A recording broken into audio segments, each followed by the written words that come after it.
Welcome to rainy Cache Valley in Utah. Although the conditions weren't great, it's always an awesome time when I meet up with Jordan from Bright-Eyed Birding to do some birding together. And we saw some great species on today's adventure, so let's start at the beginning of the day.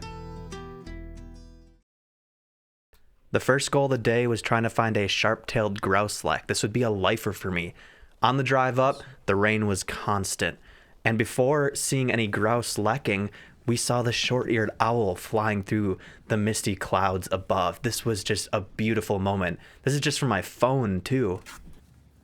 Hey everyone, welcome back to another video. I am excited for today's adventure because I've made the drive up to Cache County to bird in Jordan's home county. Jordan from Bright-Eyed Birding, his link will be in the description. Of course, it's always a fun time when we get together. Today we're looking for sharp-tailed grouse, which would be a lifer for me and one I'd really love to get on video. They're lekking at this time of year, so it should be a fun time to try and see them. Let's see if we can find them. The rain was relentless, however, and that seemed to have an effect on the birds. Yeah, that's insane. Say that again. So rain, apparently there's data from the U.S. Fish and Wildlife Service that rain disrupts lekking, and the males are less likely to show up to lek sites in the rain. So we might be in some trouble today. We saw a couple grouse fly over when we got here, but did not get them on camera, obviously. So hopefully some show up and want to participate, but yeah, we might be in some trouble. Yeah, just for reference, we're here right now at 6:30 a.m. We got here probably about 20 minutes ago, and we've kind of just been sitting, waiting, seeing if any of the grouse were going to come in. We were worried about the rain, for sure. It is awesome we're getting rain here in Utah because we have some interesting prospects of a drought summer ahead of us that are not going to be great, so I will always take rain if we can get some here. But unfortunately, the rain today might have killed our chances to see really good views of the sharp-tailed grouse. But we're going to wait for a while, see if they come around. Now, I'm not going to leave you without views of the sharp-tailed grouse. Thankfully, Jordan saw these birds the week before, and he was kind enough to let me pull some clips from his YouTube video. So go check that video out from last week from Jordan. The title is as you see here, and I'll put a link in the description. But yeah, these birds are so incredible when you do get to see them lek. They do this really awesome dancing display that I do hope to see someday. Thankfully, the bird is on my life list, but I just wasn't able to see them on this specific day. It is hard to complain about missing the grouse though when you do get to see this. The short-eared owl returned, and we did have our camera gear ready this time and got some incredible views as it flew around the misty weather. I tried taking some photos of the whole landscape to give you a sense of the scale here, but my ISO was actually at 20,000 because it was so early, so those pictures were pretty unusable, but still an unreal moment. But we hung around in the landscape before us, looking to see if we could find some grouse. We unfortunately just wasn't going to happen today. Still keeping my eye out for sparrows and other species though, we continued along as the rain fell on top of us. Did see a couple of birds, and I did get a photo I ended up really liking of a red-winged blackbird perching up on the sign to my left there. This was the female down below, but there was a male. That felt like all we were going to get offered from this area, so we decided to head out and try a new location. On the way out, we did see some mule deer off in the distance, and then just as we were about to exit kind of this habitat and region, we saw a sandhill crane. These were pretty awesome views, and it was cool to watch it marching around the wet, grassy hills.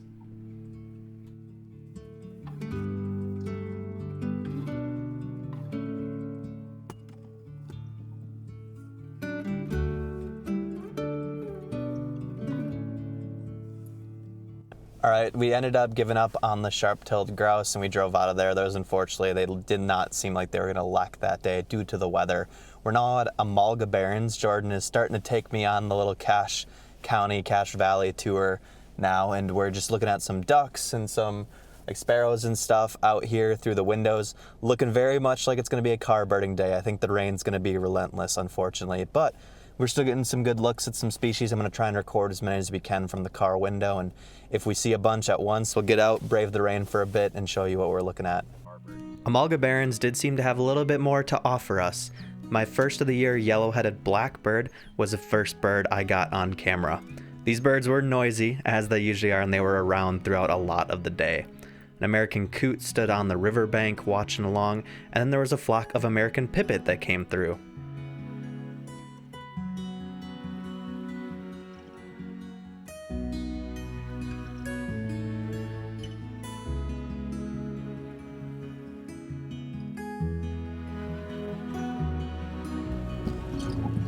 Oh, American avocet.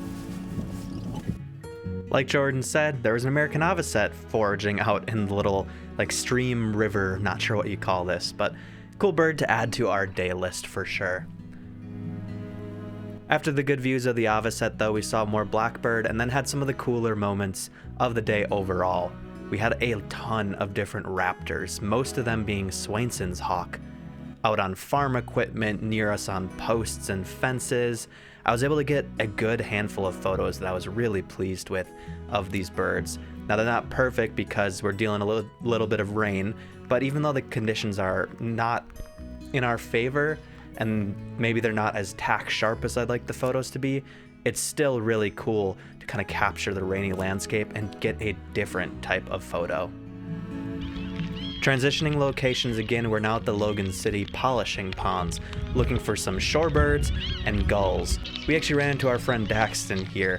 The rain, as you see, is still falling. We were soaked at this point, but still that didn't stop us going out and trying to find some various species at this location too. Now thankfully, even with the rain, these ponds were active. There was a ton of waterfowl. We had scaup, you could see some pintail in the middle of the screen, lots of Bonaparte's gulls, which was really sweet to get those. I believe that was first of the year for me.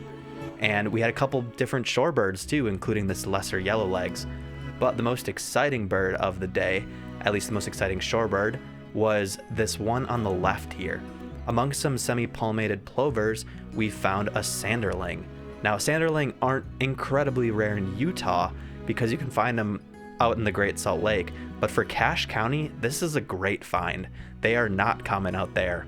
Here's a few photos I took for our checklist to prove we did see the bird because it was R-stamped, and you can notice some of the differences and comparisons we did versus the plover to use the size and just look at the shape and modeling of the sanderling. Really cool bird that Jordan was absolutely ecstatic to see because he likes to push his Cache County list pretty high, or as high as he can, and this was a bird that not everyone's going to be able to see. With that highlight though, we shifted to going to Cafe Ibis, which if you didn't know, this is my coffee of choice. I drink this coffee pretty much every single day at home, so it was cool to actually stop in their store and see the main location for them. Just picked up a mocha at Cafe Ibis. This is probably one of my favorite companies and brands. It is bird-friendly coffee. They go through a huge certification process to prove that they are bird-friendly. That deals with all of where they source their coffee beans from, ethical growing practices and stuff. So I love supporting good conservation-focused companies like this. Also, if you didn't stop it, Did not. I had to pick up a few bags of beans for back home too. So I got a couple of coffee bean roasts to try. I really like the flycatcher. I've had that one previously. Vienna roast is a new one to me. And then this one apparently is very raspberry forward. Sadamo. Should be interesting, but yeah, good stop at Cafe Ibis. All right, Jordan's now taking me to the Logan River wetlands. This is probably gonna be the last or second to last stop before I head back home to the Salt Lake area. It's pretty sweet right here. There's just this dirt gravel road with a bunch of birds on either side. There are so many yellow-headed blackbirds. They have now migrated back and they are making themselves known, that's for sure. A couple Canada geese off to my right, also calling that you might be able to hear. But it's a very birdy spot, so I'm enjoying it. Wish the rain would stop, but we're dealing with it.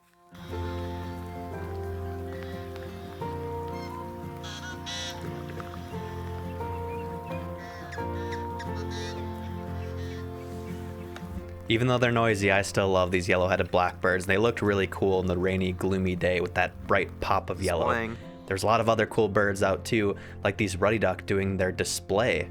They were trying to find some mates and they were showing off for the females, which is pretty neat. I've only seen this a couple of times. I know Jordan's seen it a lot more than me, but I loved seeing that behavior. But these wetlands were a cool spot. There's a lot of other waterfowl too, and we had so many species of swallow. I think we had 4 or 5 different species just in these wetlands alone. They were constantly zipping around. We had bank swallow, barn swallow, northern rough-winged swallow, and tree swallow, and I think some violet green swallow too. So we basically cleaned up with all the swallows we could have potentially found. Not sure if you can tell this from my phone video, but looking out across these reeds, you just see little pops of yellow, and you can probably hear them. There's so many yellow-headed blackbirds.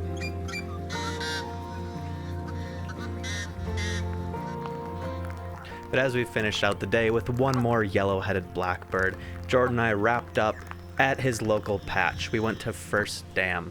I didn't actually take my camera out here with me because we didn't expect a whole lot, and we were just enjoying some lunch with a little bit of shelter from the rain that literally persisted all day.